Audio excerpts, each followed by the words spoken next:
ba? Oo.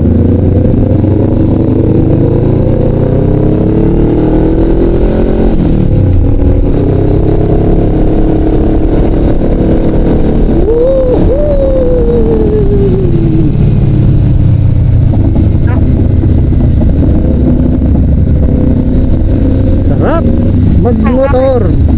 Ha? Sarap magmotor. Sarap po po ito. Ano sabi ko? Lagi ka mo nakahiga sa nakakulong. Eh, yung panahon, ulan-ulan kasi ng ulan-ulan eh. Ito yung sinasabi ko na ano,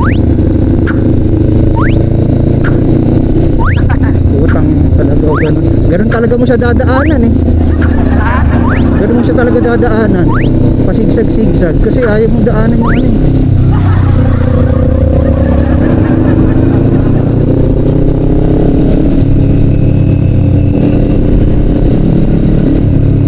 Ginawang laruan yung kalsada.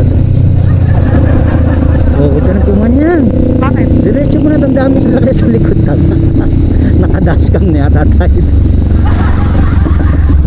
Ang ano eh, huwag ka masyadong dumikit ha, kasi baka mamaya. Ganun sa yung ano. Oo, mali eh. Hindi, pero feeling ko dyan, i-spaltohan pa nila muna yan.